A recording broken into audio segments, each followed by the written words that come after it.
When it comes to quality sleep, Ashley has you covered with top mattress brands at winning prices and with special financing options available. You can snooze now and pay later. Plus, your mattress purchase helps give the gift of better sleep to children in need and U.S. Special Operations Forces. Visit your local Ashley store or shop online today and make every snooze count. Financing is subject to credit approval. See store or ashley.com for details. Dreaming of overseas adventures or connecting more deeply with family from afar? Rosetta Stone bridges the language gap. I've tried others, but Rosetta Stone's immersive lessons and voice feedback technology are game changers. Dive into 25 languages by learning intuitively, just like when you were a kid. And here's the holiday sparkle. Grab a lifetime membership now and save 50%. Gift yourself the world. Head to rosettastone.com now and save 50%.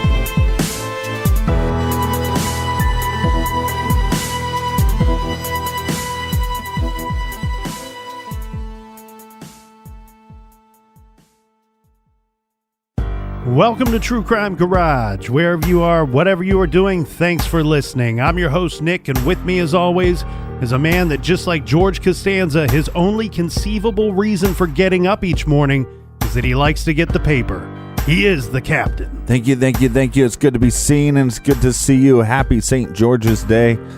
Or we might be late, but in Costanza's world, we're on time. Thanks for listening. Thanks for telling a friend.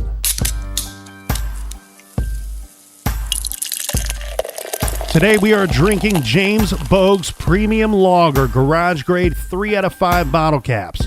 This lager is brewed in Tasmania. It's a European-style lager made up with the finest Pilsner malts, fermented at a much cooler temperature and matured longer than other lagers, resulting in a crisp lager. And today's beer was brought to us by these cool cats. First up, thanks to our good buddy Matthew at Carolina Custom Metal and Wood. And a big shout out to Megan in Santiago, California. Next up, a shout out to Nattlesnake and Bad News Taylor in Seattle, Washington. Also in Seattle, our buddy Ian, who's been listening since the first episode. Cheers, mates. And a big shout out to Austin from the Ohio State University. And I throw out a like your jib to Rusty from Hoax Bluff, Alabama. Rusty. And last but not least, our good friend Griffin from Birmingham, Alabama. Thanks to everybody for filling up the fridge for this week's show. If you want to help us out with next week's beer run, we're gassing up the truck. Mm-hmm. All you got to do is go to truecrimegarage.com and click on the donate button. And we're going to have a mega tank top sale pre-order the next couple weeks, so check that out on the website as well. And that's enough of the business. That's right, everybody. Gather around, grab a chair, grab a beer. Let's talk some true crime.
Yeah, hi, my son is missing. He's 3.5. Sorry? What's your address? Centeroon Drive, Yep. Kendall. Okay. Benaroom Drive in Kendall? Yes. All right, I'm just going to bring that up on my map. It won't be a moment. Thank you. How long has he been missing? I think we've been looking for him now for about 15 or 20 minutes, but Okay. I thought it could be 5, it could be longer, because he was just playing around here. We heard him, and then we heard nothing. Okay. So what the nearest cross street It's, being Ellendale Crescent, is that right? So what is it? Ellendale Crescent? I don't know. This is my mum's house. Okay. Hang on. There's another lady out helping us look for him. I'll see if I can find her. But it's Benaroon, BENAROON. Yeah, I can see where you are. I'm just wondering. Yeah, so it's Benaroon Drive in Kendall, and I've got your nearest cross street as being Ellendale Crescent. It could be. I don't know. Okay. So he's been missing since about 10:30. Yeah, I'd say so. Okay. Can you describe him to me? How tall? Obviously not very tall. But No, approximately he'd be about 2.5 feet. He's wearing a Spider-Man outfit. Yeah. What colour hair has he got? He's got dark sandy-coloured hair. It's short, and he's got really big browny green-coloured eyes. Okay. What's he got? Any shoes on? Do you know any other distinguishing features? He's got a freckle on the top of his head when you part the hair on the left-hand side. Yep. You'll see a freckle on the top of his head. Okay. All right. Do you know where he might have gone? We actually live, Mum's property is near a state forest. Okay. And they're on huge blocks. We've walked up and down Benaroon Drive, and we can't find him. Okay. What's his name? William. What's William's surname? Tyrrell, Tyrrell. Okay. Has he been known to sort of go anywhere specific? No, this is the first time. The first time he's completely out of wandered off? character. There wasn't anyone suspicious in the area? Any vehicles? No. Okay. Well, not that I'm aware of. I was out there talking with Mum and my other daughter, so. Okay. And we heard him roaring around the garden, and then I thought, I haven't heard him. I better go check on him and All right. find him. We'll send police to see you at Benaroon Drive in Kendall. We'll also get a message broadcasted to all the cars that people look out for him as well. Yes, okay? Thanks all very right. much. Thanks. Bye-bye. Bye.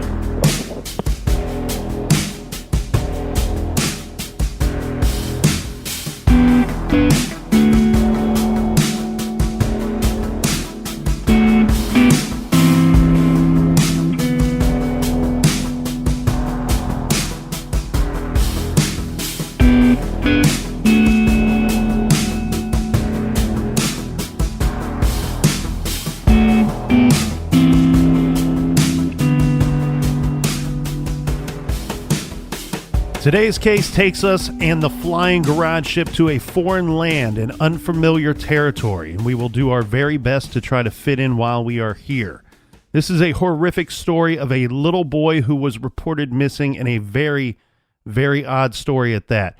I actually thought of that documentary out there called Missing 411 when first reading about this case. That's a documentary about a couple of different stories of children who have gone missing and seemingly just vanishing into thin air. So this is one of those types of cases. This week's case takes place in Australia, and at the center of this case is William Tyrrell, born June 26, 2011. Now, William disappeared when he was just 3 years old. William Tyrrell was still a baby when he arrived at the home of his new foster parents. Reports out there suggest that this was to be a permanent arrangement. The baby boy had been removed from his biological parents, both of whom had encountered problems with police. His biological father had spent most of William's short life incarcerated. William did have supervised visits with his biological parents after being placed in foster care. However, these visits were infrequent, and William identified his foster family as his parents and was known to publicly use their surname. So one tricky thing here in this case, Captain, is that the name of the foster parents has not been disclosed to the public. So just to be clear, William's last name, as reported on TV and in the papers, is Tyrrell. This is the surname of his biological mother and not that of his foster parents. Also, before we move on too far, we should mention that while William's biological parents had run-ins with the law, there is no indication that they were ever violent to the little boy. Carly Tyrrell is William's biological mother, and the father is her estranged partner, Brendan Collins, who is also known as Bonesy. He has been described as a career criminal by the media, but a relative said, I wouldn't say he's made much of a career out of it. Now, don't quote me on this because, well, the thing is... So he's, not only is he a criminal, but he's a loser criminal. I think, to be completely honest, I don't know 100% of the details of this man's run-ins with the police and being behind bars. He has been in jail multiple times. When the media states career criminal, I think of somebody that's a criminal to survive, to kind of make money and to get things and get by in life. Mm-hmm. It appears to me, from what I've been able to dig up, that most of his run-ins with the law stem from alcohol and drug problems that he has, which, that nobody makes a career out of being an alcoholic and a drug addict. Well, some people do. Well, they don't make any money at it. Right. Was what I'm getting at. And unless maybe he was a dealer, but I couldn't find anything to suggest that. It appears to me that he's quite the drug addict, and he's a pretty violent individual at times. And it appears that there had been several domestic violence charges on this guy as well. So for some reason, they take this boy away from his parents and give him to a foster family. The boy goes missing, but we're not allowed to know anything about the foster parents. Is there a reason why we're not allowed to know anything? Well, I don't fully understand this, and I think it has something to do with Australian law or law of that area. So these foster parents have, when William went missing, they have more than one foster kid in their care. Mm-hmm. And I believe that the reason why they cannot disclose their name has something to do with that foster care situation. That either they're protected by certain laws, or that because they're trying to gain full custody of this other child that they have in their care, right? That their name cannot be disclosed for that purpose. And this is the way that I view this. It seems a little weird because at the early get-go of this case, a lot of people were very suspicious of the foster parents because their name wasn't revealed. Right. The way that I understand it is the courts will not allow them to reveal their name. I could have that wrong, but there are several things to suggest that judges have prevented that from happening in the media. Basically, what you're assuming, I guess, is that the foster parents, they would be fine with using their names and their identity, but the courts are stopping them from doing so. That is my best guess. And to further convolute this whole situation, I believe that the other child that is still in their care is very likely William's older sister. So there are several reports out there that state that William was about 8 to 9 months old when he went out of the home and into foster care. There is one report out there that states that William was 11 months old. This might be the most accurate. I don't know. I only say that because this article is comprised of several things, but the primary factor of that article is an interview with William's biological grandmother. Right. So that would be William's biological father's. It would be his mother. In that article, now I had to do some reading between the lines here because all articles on this are very vague. So keep in mind, I am stating what I believe to be the case. I could be wrong, but it sounds like the parents had some kind of not only drug issues, but domestic violence charges against each other, possibly against one another.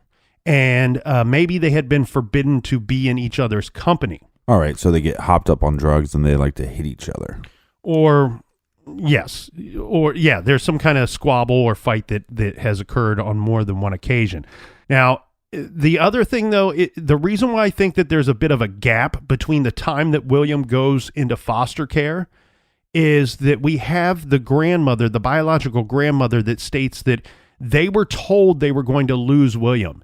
And it sounds to me like they had already lost their daughter at this time. I'm unclear if the daughter belongs to both of these parents. Right. But what has happened here is the grandmother has stated that the kids, and when I say kids, I mean these two young people that have had these children, they kind of went on the run with their son, William. They took off and tried to avoid the law and try to avoid losing their son. When they were spotted somewhere, they were arrested, and the child was then taken from them. So that's why I think that there is a bit of a discrepancy of when they lost their child. My guess is that they were supposed to lose William at the 8 or 9 month mark. They went on the run. They were on the run for 6 weeks or so, and the law caught up to them. Yeah, so whenever they took custody of William is going to go to a wealthy family from Sydney's North Shore. Yeah, and he was being raised by this family at the time of his disappearance. The foster family, they were even in the process of renovating their house to create their forever family home, to include William and a new room for William. The foster parents have regularly spoken out in media interviews, but I guess I'm going to kind of backtrack on something I said already. There are reports out there that state that that their identity cannot be disclosed. There are also reports out there that state that they have requested that they not be identified. So just to be clear that there are arguments on both sides of that fence. So now that we have a little bit of background, Captain, let's get into the details of William's disappearance and some of the events leading up to and some of the events of that day. Yeah. Now, real quick, a description of William. This source says, quote, the NSW, that's the New South Wales Police, they believe that William was abducted, and they strongly believe that he may still be alive. So I want everybody to pay close attention to this. So the source is a website that maybe could use an update, but regardless, there is a website out there called where'swilliam.org, and on that website, you can donate there, you can get involved. Well, maybe you could donate some of your computer skills. And update some of their information. Yeah, update the website for them. But to include a description of William, we pulled this straight from the where'swilliam.org website. So describing what William looks like, William is of Caucasian appearance. William was above average height for his age, not overly tall, but taller than most boys his age when he disappeared. The site also says that William walks with a swagger. He has hazel eyes, brown straight hair, which grows very quickly. His hair is thicker on the top of his head and finer towards the base of his head near his neck. William has one rather large dark freckle on the left-hand side that is near the top of his head, about 5 centimeters back from his hairline. He also has asthma, which is worse in the cold months. So let's get to the disappearance. On Thursday, September 11th, 2014, William Tyrrell is just 3 years old. He is picked up along with his sister from daycare. I've read a few accounts of this day that state it was a surprise, that the children were taken out of school as part of a very impromptu out-of-town trip. Most sources do not say that, or at least do not go into detail of him being picked up. Mm-hmm. So from my understanding, Captain, the plan was to go out of town that weekend for a weekend trip to Nana's house, to the foster grandmother's home. Right. The plan was to travel on Friday. For some reason, the foster parents, they got done with work early, and they decided to surprise not only the children, who loved going to Nana's house, mm-hmm. but also surprise Nana. I guess she had been, I don't know if it was a chronic illness or she had been sick, or there's been something going on in her life where the foster parents wanted to cheer her up by bringing the children to her sooner. So it was a bit of a surprise. Take the kids out of daycare on Thursday. Let's go ahead and make the 4-hour trip to Nana's house on that Thursday instead of Friday. Right. This is the foster mom's mom. So they traveled about 4 hours from Sydney to visit William's foster grandmother in a place called Kendall. Now, this sounds like maybe a long weekend trip, like I had said. So they're going to go out to Kendall. This is in New South Wales, which I've never heard of Kendall, but checking it out, this looks like a very cool place. The grandmother's house is on Benaroon Drive. So there are a couple of streets there with some houses. It's a little neighborhood kind of tucked away. This is a wooded area right by the Kendall Forest, which is a large, when you Google map the street there, you will see that the forest practically surrounds the grandmother's neighborhood. Is it like a park or is it just natural? It could be some kind of national forest, but it is a heavily wooded area. And like I said, this is a small neighborhood that is surrounded by forest. Now, according to the 2011 census, the population of Kendall is just 833 people. And at the time of the disappearance or abduction, it was reported that this town had less than 1,500 people in it. So Kendall is a small country town. Yeah. So the street on which she lives at the time of the disappearance is Benaroon Drive. Now, to get to Benaroon Drive, regardless of what direction you are traveling from, you have to take Battar Creek Road. And Battar Creek Road is sort of a long, sprawling country road. So there is only one way in and out of this little neighborhood. Benaroon Drive has a few more than a dozen houses located on Benaroon, and there's a short street that comes off of Benaroon. The name of that street is Ellendale Crescent, which only has probably less than 10 houses on it. Okay, but this could be important to this case. Yeah. So that's why I point out all these things, and we will see why. But the important thing to picture here is both Benaroon Drive and the attached street of Ellendale are both dead-end streets, and you can only get into this little neighborhood when traveling the roads from that country road, Battar Creek. Right. So the family of 4, they stay the night at Grandmom's house. Yeah, so we have 5 people in the house. Correct. The next morning, this is the day that the little boy goes missing. So we want to go through a detailed timeline, right? This is going to be Friday. Yes. So the day starts off like this. Sometime before 9 a.m., just before breakfast, the foster mother opens a sliding glass door to the balcony to birdwatch. She will later say that it is at this time when she notices 2 cars parked down the road. At 9 a.m., William and his sister are riding their bikes. A car drives past the children. This vehicle, according to police, is described as a dark green or grayish color sedan. This car drove past 48 Benaroon Drive, that's where they were staying, as William was riding his bike on the driveway.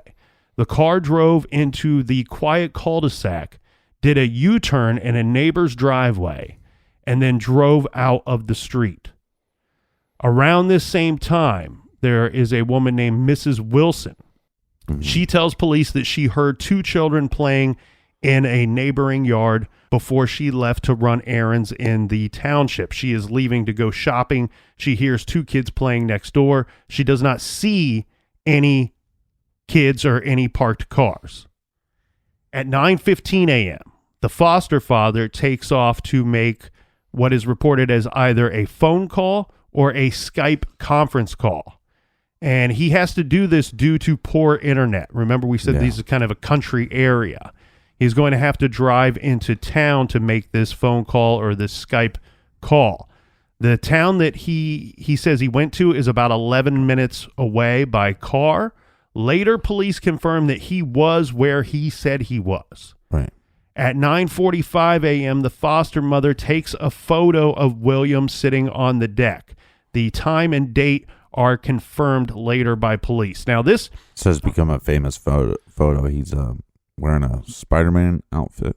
Yeah, and this is incredibly like a very weird coincidence, I think, here, because, you know, often with these children, when they go missing, one of the first things that police and detectives are going to try to get from the parents is going to be, give us your most recent photograph of your child. Give us your most updated photograph of this little boy or little girl. Yeah. And here we have a situation where maybe just minutes before the kid goes missing, the mother, the stepmother, foster mother, right, she takes 3 pictures of William at that time at 9:45 a.m. And one, like you said, Captain, is the now famous photo of William Tyrrell where you can see him playing on the deck.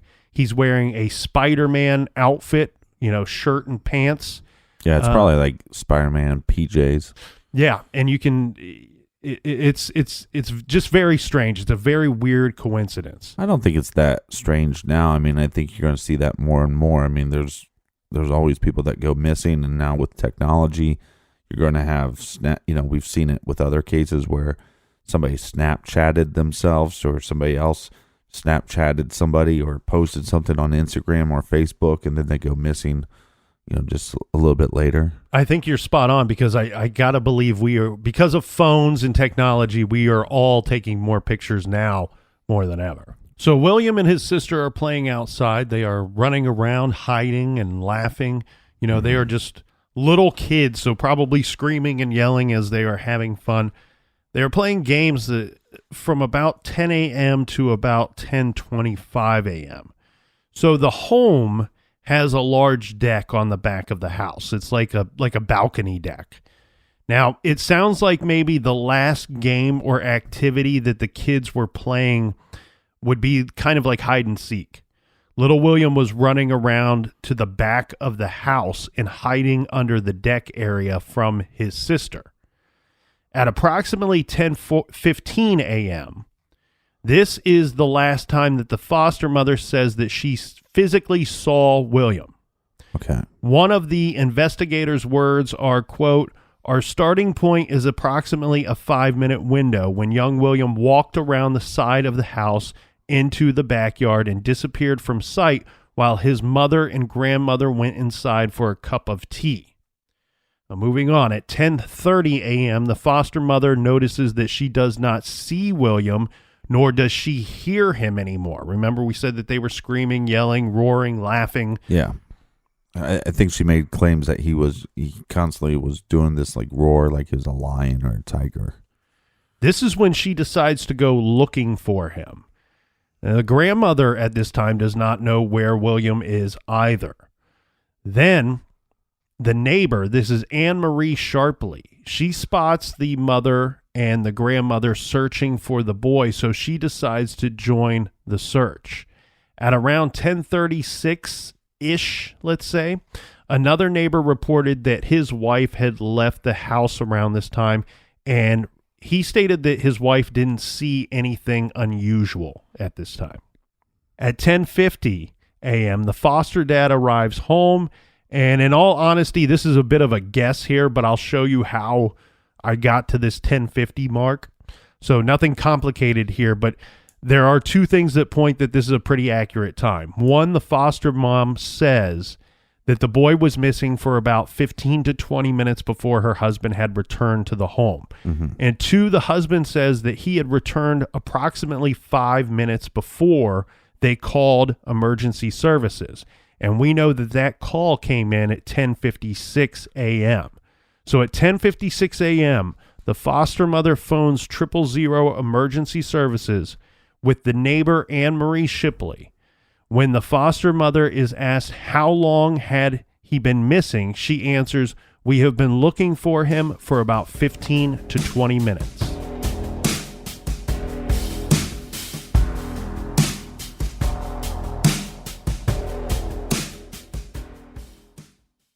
This show is sponsored by BetterHelp. Do you look forward to the holidays? Maybe you struggle with seasonal blues. This time of year can be a lot, and it's natural to feel some sadness or even anxiety about it. But adding something new and positive to your life can counteract some of those feelings. Therapy can be a bright spot, something to look forward to make you feel grounded, and to give you the tools to manage everything going on. If you're thinking of starting therapy, give BetterHelp a try. It's entirely online, designed to be convenient, flexible, and suited to your schedule. Just fill out a brief questionnaire to get matched with a licensed therapist and switch therapists at any time for no additional charge. Find your bright spot this season with BetterHelp. Visit BetterHelp.com/garage today to get 10% off your first month. That's BetterHelp, HELP.com/garage.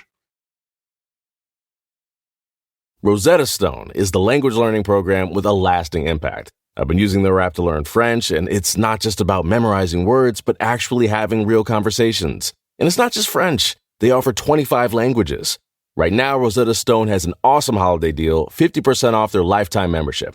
Every language, unlimited access, forever. For anyone keen on diving deep into a new language, check out rosettastone.com. It's a game changer.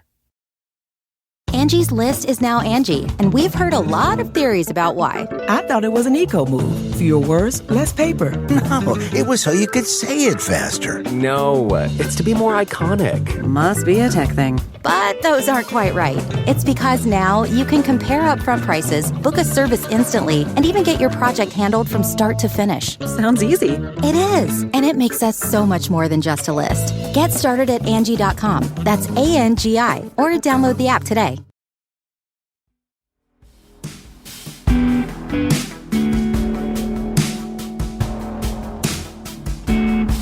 All right, we're back. Cheers, mates. Cheers, Captain. So where we left off, we had the emergency services called, the 000 emergency services called. We have a little boy, William Tyrrell, who is 3 years old, and he is missing. Yeah, which is their 000 is the same as our 911. The call goes in at 10:56 a.m. The police arrive on scene at 11:06 a.m. And I actually find that to be a rather quick response, given the area, given the size of the area. And we've heard the 911 call. It's not a short call. So the call comes in at 10:56. 10 minutes later, police are on the scene. Several officers state that when they arrived, the foster father, was inside the home and was visibly upset to the officers. Now, at 11:12 a.m., the canine unit or the dog unit is dispatched to the home to help in the search. At 11:44 a.m., state emergency services are informed of the situation. So, what are state emergency services? This is more like we're going to bring in firefighters, other people that are trained in search and rescue.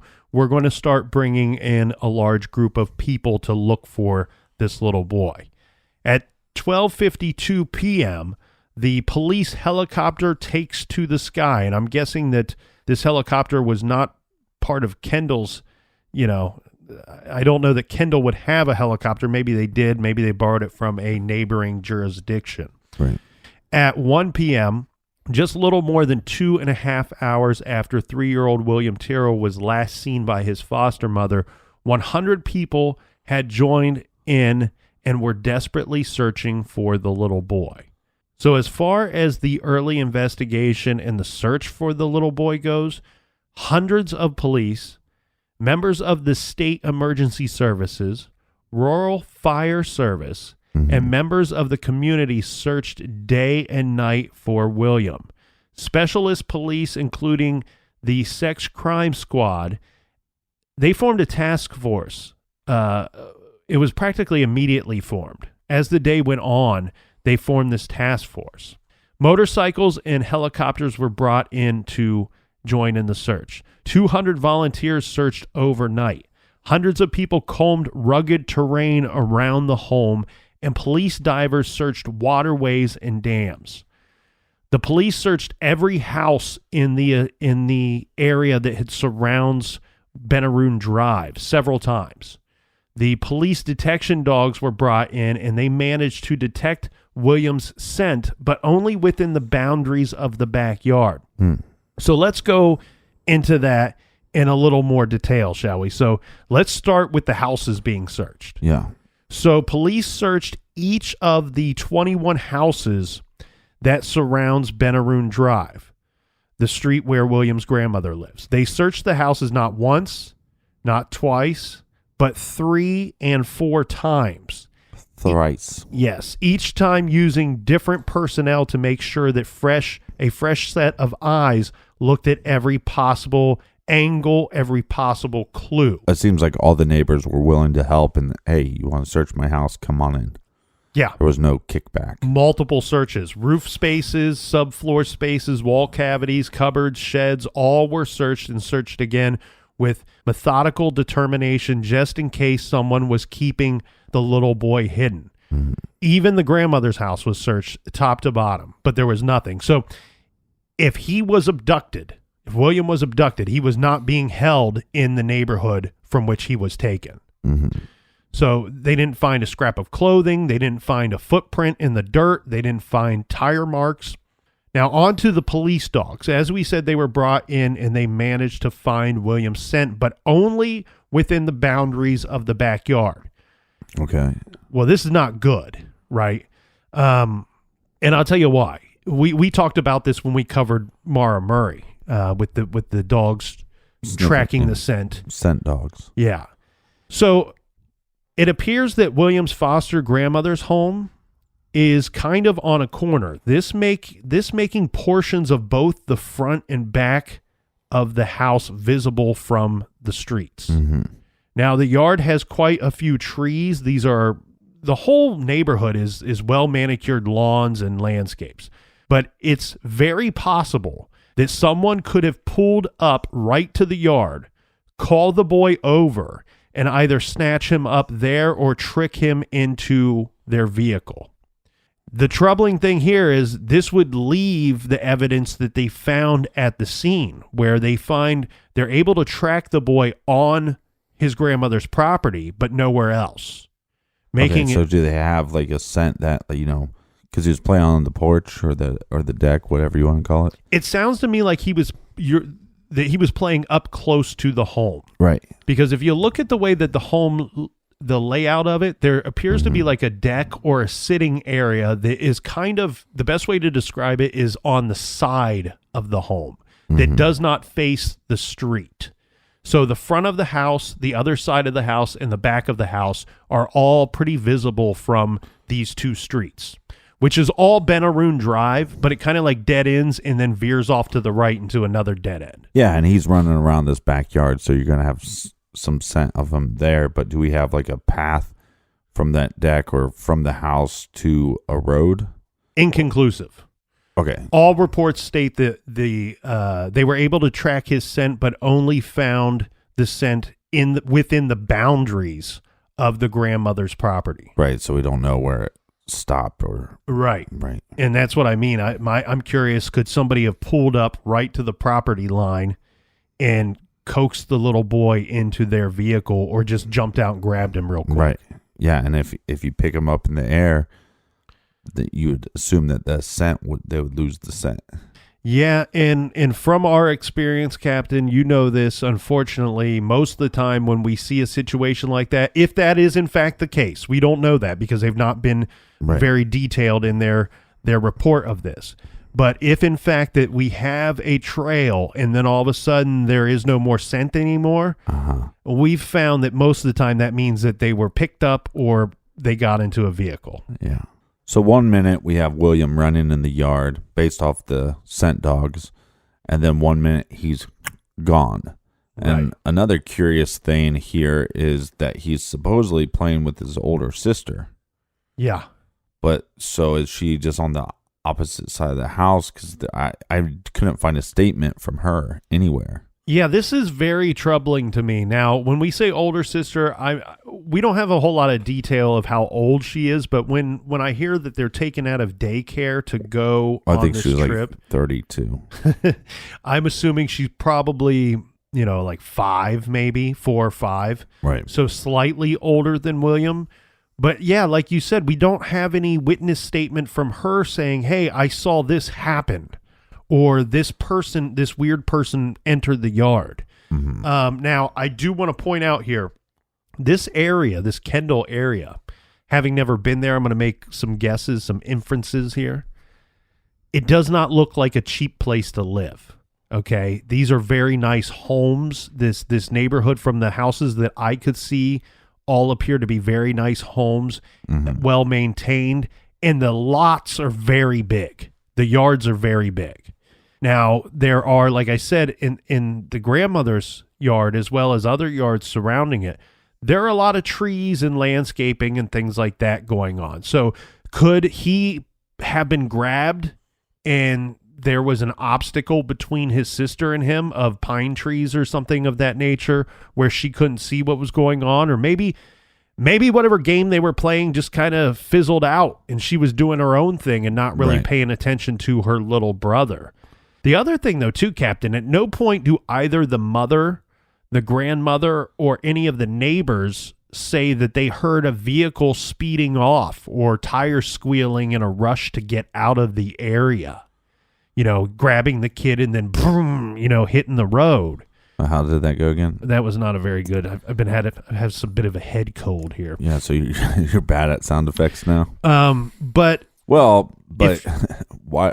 Look, if you're going to commit a crime or you're going to abduct somebody, wouldn't the best way to do that always to be even keel and just like you grab the kid, you get in your car, you drive at normal speed. You drive right. You try not to be. You have your seatbelt on. You're not breaking any other laws that would get you pulled over or draw attention to. Right, because hypothetically, somebody grabs a kid, they put him in the car, and they start driving 70 miles down a road where there's only one way in and one way out, and everybody that sees the car goes, "Oh, I remember that car was going 80 miles an hour."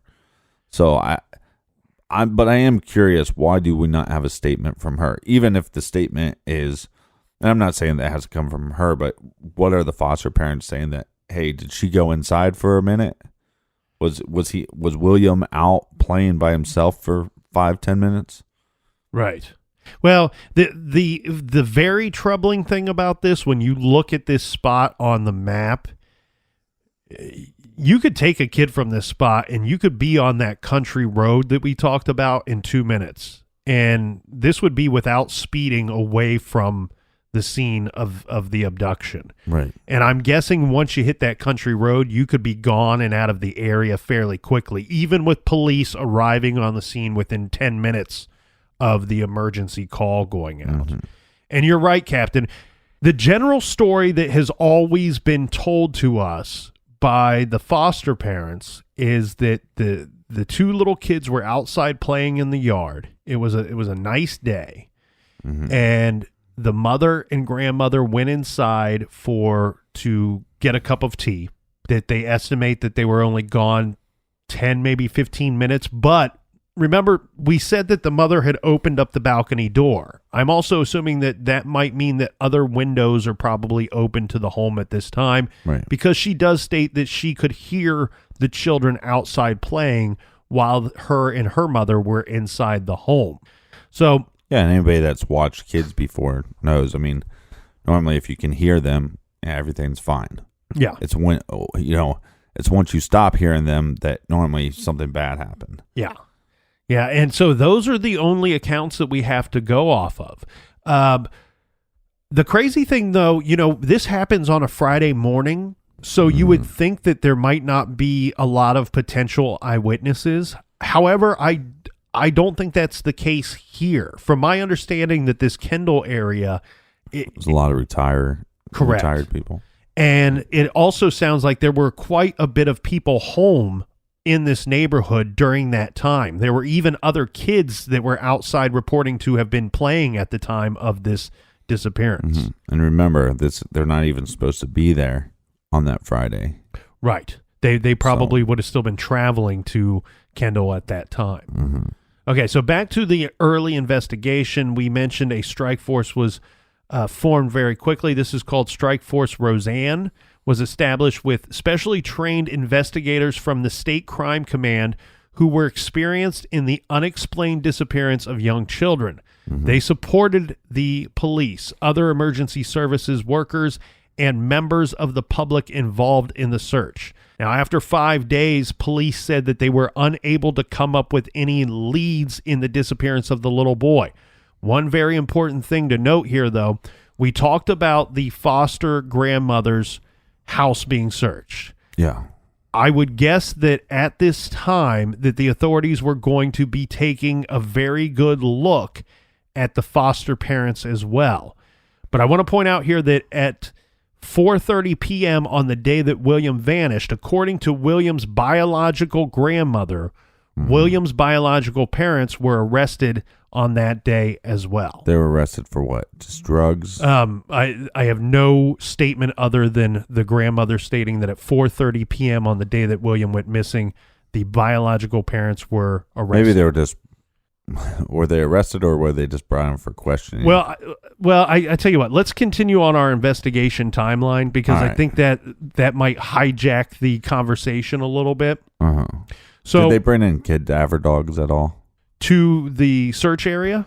Yeah. So there are multiple dog units that were brought in. I'm assuming that what would be the case. Uh-huh. However, you got to keep in mind that, especially in the early stages of the search, they believe they're searching for a living, breathing human being, not a cadaver. Keep in mind, so much of the he went missing on September 12th, as you pointed out, a Friday.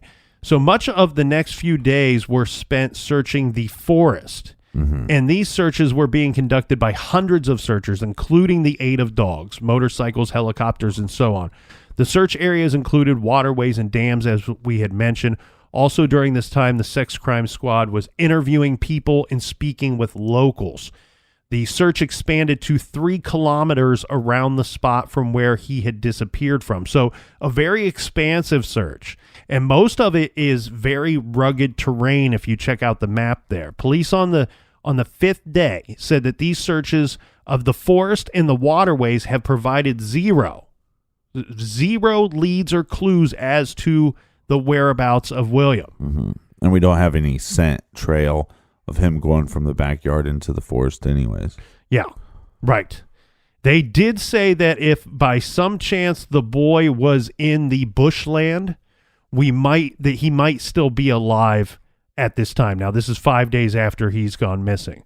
A source on that same day tells reporters that the police and the task force had also been talking to all sex offenders in that region. Now, 9 days into the search... How many offenders do we have in that region? I mean, we don't have that many people in the population. Well, I would imagine when they say region that expands beyond the boundaries of the town of Kendall. Right. Now, 9 days into the search, the search was largely scaled back 9 days into it. The thought here is that emergency service workers believe that if he were in the bushland, that he would be presumed to have been dead by this time. Yeah. And again, there was still no evidence to suggest that scenario was even possible at that point. So when we say that the search was largely scaled back, that means that at this point, we are just going to have law enforcement working on the search for William. What does that mean? What we can infer from that is that means we are now working off of tips received sent in by the public, and we're also working on leads of possible offenders. Talking to the sex offenders in the region would also point to that. On January 6, 2015, the commander denied reports that investigators were treating the case as a targeted abduction.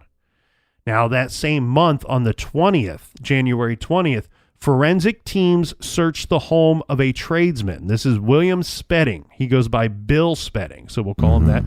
Bill Spedding had gave William's foster grandmother a quote to fix a washing machine at her home. This was just 4 days before the child went missing. Yeah, and it's not clear what they took from his home, but they did take some items from his home. I'm guessing they tested them. And Bill also offered up his DNA as well. And Bill Spedding was questioned at that time, and as you mentioned he offered up his DNA, so he was cooperative. Yeah. At that time. But there's been a lot of publications and people on social media still throwing him under the bus. Well, we will learn that Bill has a questionable background involving allegations with him and children. And so that's going to keep him in the spotlight. Yeah, keep him in the spotlight and in the target of the public.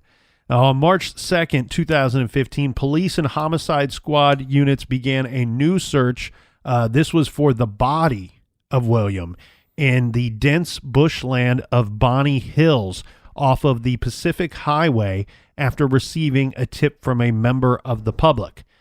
This was an extensive search. This was not an easy area to search, but they did it anyway. Nothing was found as a result of this tip. On April 17th, the same year, New South Wales police revealed that they were investigating reports of a possible pedophile ring operating in the area that William had disappeared. Okay, this could be a strong theory, and there is some evidence to suggest that this suspected pedophile ring could be a possibility, could be the solution to what happened to William. Right? So what we would later learn is that police clear William's family and any involvement in the disappearance, and it sounds like they cleared them fairly early. And then quickly, they believed that the boy was abducted by a possible opportunistic stranger. Later... Which makes the most sense because he doesn't live in that area. I'm sure now he's 3 at the time. They get William as being his foster parents at, let's say, roughly age 1. So how many times did they visit there? Right. So it's just not likely that somebody would know that William is going to be at his grandma's house. Right. And even though this was because what a lot of people will point to is this was an unplanned trip. And actually straight from the foster mother's mouth are the words that this was a planned trip. Where people get confused is the unplanned portion was we went early. So like you had pointed out earlier, that very likely they would not have been there at that time on that Friday. No, they would have waited till the school was out or the daycare was out, and then they would have left. And the reason why I will not shoot down the possibility of an opportunistic stranger abduction here is for one thing that we already pointed out. We have other witnesses, other people that lived in the neighborhood stating that they were, not only were they home that day, but they had children. I don't know if they were their children or their grandkids, but there were other children that were out playing in this neighborhood on that very day. And what I mean by opportunistic stranger, it's, forgive me for saying so, but to put it bluntly, it's like going to the grocery store and picking out some produce, right? If you know that there's going to be a decent amount of children, if that's what you are looking for, you go to that area, you scout it out, and you take what seems to be an easy target. But this doesn't seem like the most likely area because there's one way in and one way out. You'd think that the perpetrator would know that. Oh yeah, I absolutely believe that either the perpetrator knew this, if he was in fact abducted, that they knew that there was one way in and one way out, because I believe if it was an opportunistic stranger that abducted little William, that the person pulled into the neighborhood, probably cruised the small area and looked at the children that were outside playing at that time. That doesn't rule out the possibility that it's sex ring either. No, not at all. Not at all. Now, it was later. Like we said, early in the investigation, it appears we're later told that they very quickly believed that the child was not abducted by his foster parents or his biological parents, or that they had anything to do with his disappearance or demise, right? And we're told that very early on, the police were quickly working on the thought, in theory, that he was abducted by an opportunistic stranger. Now, later is when they start examining the possibility that this, quote, opportunistic stranger may have had a connection with a pedophile ring, or, so maybe he was abducted by more than one person. But you also have the thought there too, is procuring an individual or victim for this pedophile ring. Somebody that maybe is not fully involved in the pedophile ring, but taking the child and giving them to a member of that pedophile ring is a possibility. Right. Well, they sell them most of the time. Well, that's what I mean. Yeah, right. Procuring them for this. So there's if you have a stranger on stranger abduction, not only is it hard to make the link between the abductor and the victim, but then if you add a middleman in there too, that's going to make it even harder to trace this back to where William could be or where he's being held. Now, some evidence to point to the possibility of this pedophile ring is, remember the old show? Maybe it's a current show. I don't know, but the show Current Affair, which I've not seen in a bazillion years. So yeah. Well, it's kind of like Entertainment Tonight, kind of. Okay, so it could be still around. I'm just unaware. But the show Current Affair reported that about 20 registered sex offenders were living in the surrounding area of Kendall. 20 registered. Correct. And then we know that there's at least, if there's 20 registered, there's going to be at least a few that aren't registered. Yeah.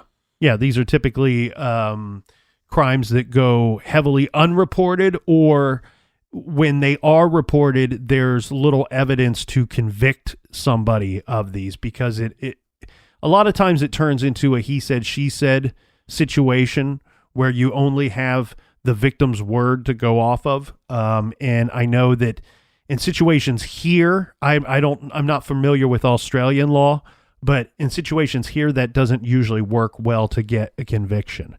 Now, on June 11th, 2015, newspaper reports say that a Spider-Man toy was found in the work van of what ABC News referred to as a person of interest in the William Tyrrell disappearance case. This was the man that we previously discussed, Mr. Bill Spedding. However, this is the guy that gave him a quote on the washing machine. Yes. That his house was searched. He offered up his DNA. However, the New South Wales police would not confirm the discovery of this Spider-Man toy or comment on this story at all. So where we have this reported, we don't have police confirmation. Then police later began investigating into finding the drivers of two cars that were seen parked on the dead-end road on the morning that William disappeared. The cars were described as a white station wagon and an older-style gray sedan, which were parked between two driveways of the acre lot of land. They were seen with their driver's side windows down, and they were unknown to the neighborhood where the locals are all considered to be friends. These cars were noticed by William's mother, and they have not been seen in the area again since the disappearance. The police regard these particular vehicles with much suspicion, as there seemed to be no logical reason why they would be parked on the street before William's disappearance. Reportedly, at 9 a.m., a green or gray sedan car drove past the Tyrrell home while William and his sister were riding bikes in the driveway. The car drove into the no-through road, did a U-turn in the neighbor's driveway, and drove out of the street. Secondly, this is something completely different. Another, and I don't have much of a description on this vehicle here, Captain, but another, quote, four-wheel drive was sighted driving out of Benaroon Drive about 10:30 a.m. This is approximately the time that William disappeared. The same vehicle was later seen speeding down another Kendall street. The police said that they have not known that they have known about these cars since the investigation started, since the day of his disappearance. However, as part of an investigative strategy, the information about these vehicles was not released to the public until September 7th, 2015, when they announced a public appeal for information about these two cars. Detective Gary Jubilin said during the plea for information, quote, "We're looking at a semi-rural area, and it was a dead-end street. To attend out there, there would have to be a reason." Yeah, and on this same day, which is roughly about a year after William went missing, law enforcement is going to release the tape of the 000 call that William's foster mother made of, reporting William going missing. The 000, again, is what we refer to in the States as a 911 call. On September 13th, 2015, criminal profiler Dr. Sarah Ewell from the police task force working with detectives to find William revealed details about the person police suspect may have abducted the toddler. So not a full profile was released, but definitely some thoughts on the profile of the person responsible or thoughts about this person. And here they are, Captain. The good doctor states that if no one but the child's foster parents and grandmother knew about the visit, then the kidnapper would have to have had another reason to be there, either visiting, living, or working in the area.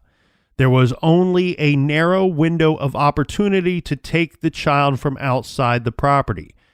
Quote, "It does seem that this was an opportunistic crime, and when somebody makes that kind of impulsive decision, mistakes are made, and it's those kind of mistakes that the investigation is focusing on." Detective Gary Jubilin added, "The kidnapping occurred on a Friday around 10:30 a.m. It was broad daylight, and whoever abducted him risked being seen from the balcony of William's grandmother's home as well as neighboring properties." On September 26, 2015, police confirmed that they had seized a white station wagon for forensic examination from a property north of Kendall. The following year, on September 12, 2016, on the second anniversary of William's disappearance, the New South Wales government announces a $1 million reward for information on William's whereabouts. The police say that the reward will usually be paid out as conditional on the arrest and conviction of the offender, but the recovery of William had been added as a condition on this reward. It is the largest ever reward offered to find a missing person in New South Wales history.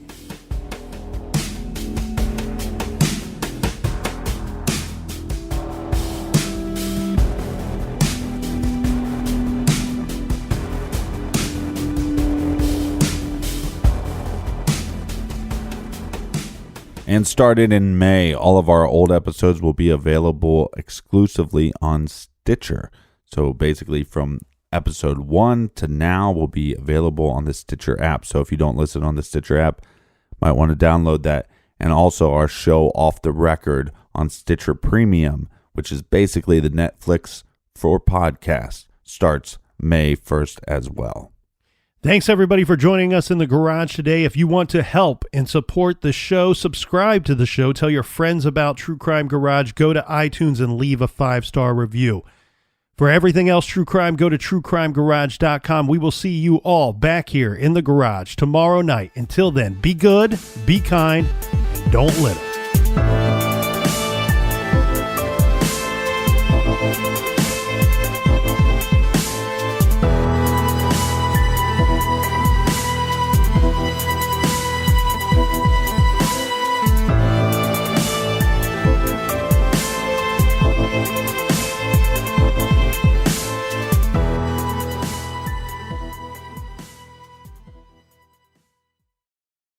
You can live out your MasterChef dreams when you find a professional on Angie to tackle your dream kitchen remodel.